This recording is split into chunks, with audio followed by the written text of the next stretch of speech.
Ok, la puntuación de Navegando 1, capítulo 1, la página 6. We're going to talk about punctuation in Spanish today. You can refer to your textbook if you need additional information on page 6. That's where the notes come from today. Go ahead and open your Los Apuntes notebook, and let's begin the notes over punctuation. Okay, la puntuación is how we say punctuation in Spanish. And my question for you today is, have you noticed any punctuation marks in Spanish that are not used in English? Think to yourself. Any written Spanish that you've seen that doesn't quite look like English? I'm sure many of you have noticed that written Spanish requires 2 question marks and 2 exclamation points, one at the beginning and the other at the end of the sentence.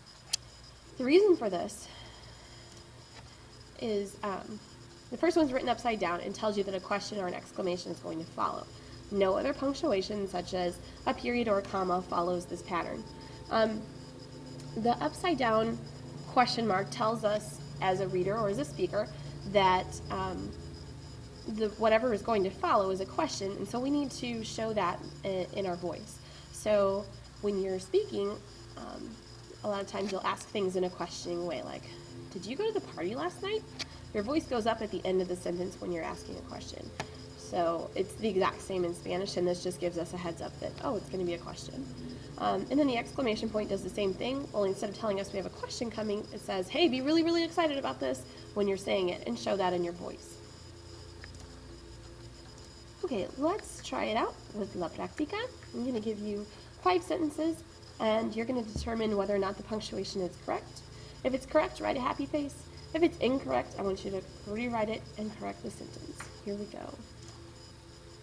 Número 1. Me llamo Enrique. Correct or incorrect?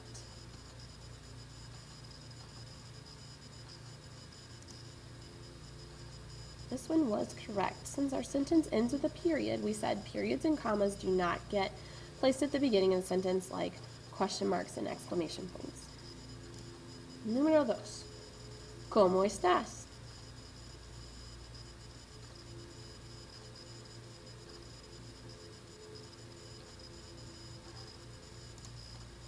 This sentence was incorrect. We've forgotten to put the exclamation point at the end. Número 3. Hasta luego.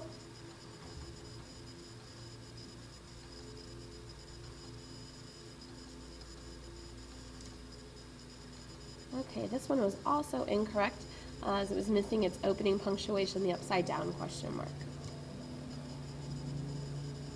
Número 4. Tengo 15 años.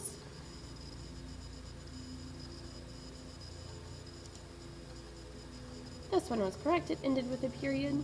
It's absolutely perfect. And número 5. Se escribe con H-O-L-A.